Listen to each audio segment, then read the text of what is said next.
লাহৰীঘাটত অসম মিয়া পৰিষদৰ লাহৰীঘাট আঞ্চলিক সমিতিৰ আহ্বানত লাহৰীঘাট আঞ্চলিক সমিতিখন বৰ্ধিত আকাৰত গঠনাৰ্থে লাহৰীঘাট IB সভাকক্ষত আনুমানিক দিনৰ 2 বজাত এখন সাধাৰণ সভা অনুষ্ঠিত হয়।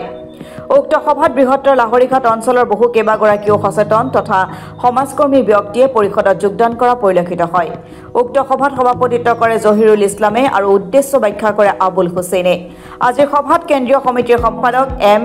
আসাদুজ্জামানে অসমৰ সাম্প্ৰতিক পৰিস্থিতিৰ ওপৰত আলোকপাত কৰি সমিতিৰ কৰ্মীসকলক অনাগত দিনত সক্ৰিয়ভাৱে কাম কাজ চলাই নিবলৈ আহ্বান জনায়। আজিৰ সভাত উপস্থিত থাকে মৰিগাঁও জিলা সমিতিৰ সভাপতি M আব্দুল কাদিৰ, সাধাৰণ সম্পাদক M জহিৰুল ইছলাম তথা মৰিগাঁও জিলা মিয়া যুৱ পৰিষদৰ সভাপতি আসলাম আহমেদ উপস্থিত থাকি ভাষণ প্ৰদান কৰে। উল্লেখযোগ্য যে আজিৰ সাধাৰণ সভাত লাহৰীঘাট আঞ্চলিক সমিতিখন ভংগ কৰি এখনি নতুন আঞ্চলিক সমিতি গঠন কৰা হয়। আজিৰ সভাত সৰ্বসন্মতিক্ৰমে সভাপতি হিচাপে বাছনি হয় জহিৰুল ইছলাম, সম্পাদক জুবাইৰ আহমেদ, উপসভাপতি আবুল হুছেইন, সহ সম্পাদক ইমান আলী, প্ৰচাৰ সম্পাদক ইকৰাজুল ইছলাম আদিকে কৰি মুঠ 31 জনীয়া সমিতি গঠন কৰা হয়। এই কথাটো 1994 চনৰ পৰা আমাৰ সভাপতিয়ে এই কথাটো এষ্টাব্লিছ কৰিবলৈ গৈ আছে আৰু 2005 চনত আসুক লেছন দিছিলে আৰু এই কথাটো মই সাংবাদিকৰ সন্মুখত গৈ কৈ আছো আৰু তেতিয়াও এটা টক শ্বুট আমাৰ সভাপতি কৈছিলে জানি 2005 চনত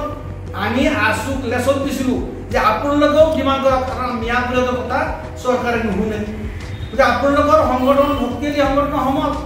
যে আসুয়ে যদি ডিমাণ্ড কৰে আপোনালোকে 32 বছৰ আন্দোলন কৰিছে বিদেশী কিনিব পৰা নাই আমাৰ লগত আহা আমি 32 মাহে অসম বিদেশী মুক্ত কৰি দিম তেতিয়া আসুয়ে কৈছিলে কেনেকে তেনে আমাৰ লগত বহ তেতিয়া 2005 চনত আমাৰ আসু আমাৰ লগত গৈছিল তেতিয়া আমাৰ সভাপতি কৈছিলে যে কেনেকে ফৰ্মুলা কি ফৰ্মুলা এটোৱে যে NRC-টো আমি ডিমাণ্ড কৰি আছো চৰকাৰে গালৰ নাই আপোনালোকে ডিমাণ্ড কৰক নিশ্চয় চৰকাৰে গুৰুত্ব দিব আৰু ঠিক তেনেকৈ 2005 চনৰ পৰা আসুয়ে NRC ডিমাণ্ড কৰা আৰম্ভ কৰিলে এনে কৰি আহি এসময়ত গৈ NRC কথাটো কোনো চৰকাৰে গুৰুত্ব নিদিলেও সুপ্ৰিম কোৰ্টে কিন্তু আমাৰ লাষ্ট বৰহা সুপ্ৰিম কোৰ্টে কিন্তু আমাৰ অসমৰ মানুহৰ আত্মৰা বুজি পাইছে বুজি পোৱাৰ পিছত কি কৰিছে যে না অসমত NRC ল'ব লাগে NRC হৈ গ'লে বাছনি হৈ গ'ল চাউলৰ পৰা ধান বাছা হৈ গ'ল যিখিনি মানুহ আমাৰ ভাৰতীয় বা আমাৰ দেশৰ বাসিন্দা নাগৰিক সেইসকলে NRC পাব যিসকলে কোনো ধৰণৰ এই ডকুমেণ্টছ ঢুকি নোপোৱা যিখিনি মানুহ বাদ কৰি যায় সেইখিনি দেখি হৈ গ'ল আন্দোলন কৰি জুই লগাই দি বাৰামাৰি কৰি চিষ্টেমত গ'লে যিকোনো বস্তু সহজ হৈ যায় এই NRC-টো আমি ডিমাণ্ড কৰিছিলোঁ আচলতে আকৌ ডিমাণ্ড কৰাই হয়তো কোনো চৰকাৰে এইটো গুৰুত্ব দিয়া নাই কিন্তু সুপ্ৰিম কোৰ্টে কিন্তু গুৰুত্ব দি লাষ্টত গৈ সেৱাৰ বাবে NRC-টো হৈ গ'ল এইটো হ'ল মিয়া পৰিষদৰ প্ৰথম কাম দ্বিতীয়তে হ'ল কি যে NRC হ'ল NRC কেনেকৈ হ'ব লাগিব তাৰ কাৰণে আমি প্ৰতি খাজেলা যিটো ডাইৰেক্টৰ আছিলে NRC তেখেতৰ লগত আমি দুবাৰ বহিছোঁ আমি আগতে আমাৰ লাহৰীঘাট আঞ্চলিক সমিতি আছিলে আৰু সেইখিনি কাৰ্যকাল দমনিকা কৰিছে আৰু এতিয়া পুৰণা কমিটি ভংগ কৰি নতুন কমিটি গঠন কৰা হৈছে আমি অসমৰ সাম্প্ৰতিক পৰিস্থিতিৰ ওপৰত মানে লক্ষ্য কৰি বিভিন্ন অঞ্চলত মানে মিয়া পৰিষদৰ কমিটি গঠনৰ প্ৰক্ৰিয়া চলি আছে সেই মৰ্মে আজি লাহৰীঘাট আঞ্চলিক কমিটিটো পুৰণা কমিটি ভংগ কৰি নতুন কমিটি গঠন কৰা হৈছে আৰু কমিটিখন 31 জনীয়া কমিটি বনোৱা হৈছে আজি আৰু মই ভাবোঁ এই মাজতে অলপ যদিও গেপছ আছিলে আমি অলপ বহুত উৎসাহিত হৈছোঁ বহুত নপুৰণি যুৱকসকলে আজি আহি এই মিয়া পৰিষদৰ লাহৰীঘাট আঞ্চলিক গঠনতে মানে যেনেদৰে আজি যোগদান কৰিছে সহযোগ কৰিছে মই উৎসাহিত হৈছোঁ আমি অসম মিয়া পৰিষদটো মানে আমি অধিক শক্তিশালী কৰিবলৈ আৰু বিভিন্ন আঞ্চলিক সমিতি গঠনৰ কাৰণে আমি চিন্তা কৰি আছোঁ আৰু আশা ৰাখিম এই আঞ্চলিক কমিটিখনে এই বৃহত্তৰ লাহৰীঘাট অঞ্চলত বিভিন্ন অসামাজিক কামৰ আদি কৰি অসমৰ জাতীয় জীৱনত বিভিন্ন সমস্যা আৰু অসমীয়া জাতিৰ প্ৰতি যি সংকট নমাই আনিছে বিভিন্ন ৰাজনৈতিক দলসমূহে। আমি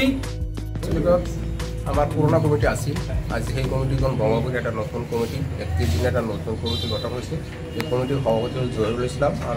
সম্পাদক হয়েছে জুবাইর আহমেদ। এইজনক লৈ 31 দিনে একটা নতুন কমিটি গঠন হয়েছে। এই কমিটিক আমি আশা কৰি ৰাখিছোঁ যাতে এই অঞ্চলৰ অসমীয়া পৰিষদৰ এই কমিটিৰ উদ্যোগত ড্ৰাগছ, মদ, বাং, জুৱা বিভিন্ন ধৰণৰ অসামাজিক যিবিলাক কাৰ্যকলাপ হৈ আছে এই কাৰ্যকলাপৰ বিৰোধিতা কৰিব তেওঁলোকে আৰু অসমৰ জাতীয় স্বাৰ্থত তেওঁলোকে কাম কৰিব। অসমীয়া ভাষা অসমীয়া জাতিৰ স্বাৰ্থত কাম কৰি যোৱাৰ কাৰণে আমি আহ্বান কৰিছোঁ। সভাখনত আজি পুৰণা কমিটি ভংগ কৰি নতুন কমিটি গঠন কৰা হৈছে আৰু সেই কমিটিখনত আৰু বিভিন্ন সমস্যা সমাধানৰ বাবে গুৰুত্বপূৰ্ণ সিদ্ধান্ত লোৱা হৈছে যে প্ৰত্যেক জিলাই প্ৰত্যেক পঞ্চায়তে কমিটি শক্তিশালী কৰিব লাগে আৰু অসমত থকা বাৰেৰহণীয়া অসমীয়া জাতিৰ স্বাৰ্থত কাম কৰিব লাগে আৰু মিয়া জনগোষ্ঠীক আগুৱাই নিব লাগে। তেতিয়াহে অসমীয়া জাতি সুৰক্ষিত থাকিব আৰু মিয়া জনগোষ্ঠীৰো ভাল দিন আহিব। আৰু সংখ্যালঘু মুছলমানৰ মাজত কিছুমান ৰাজনৈতিক দলৰ নেতাসকল আছে, সেই নেতাসকলে নিজৰ ভোট বেংকৰ স্বাৰ্থত মিয়া পৰিচয় বাদ দি পেলাই সংখ্যালঘু মুছলমান পৰিচয়ৰ শব্দ ব্যৱহাৰ কৰি মিয়াসকলক বিপদত পেলাইছে। গতিকে আমি সংখ্যালঘু মুছলমান পৰিচয় আমি বিচৰা নাই, আমি বিচাৰিছোঁ মিয়া জনগোষ্ঠীয় পৰিচয়। আৰু যিমান দিন সংখ্যালঘু মুছলমান, চৰুৱা, পমুৱা, বংগমূলীয় অনুপ্ৰৱেশকাৰী সেনেকুৱা শব্দ থাকিব,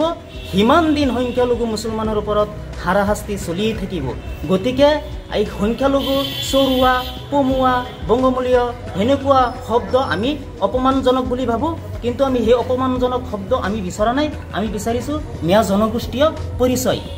আৰু লাহৰীঘাটৰ পৰা মেহবুব আনোৱাৰৰ ৰিপৰ্ট, অসম টুডে।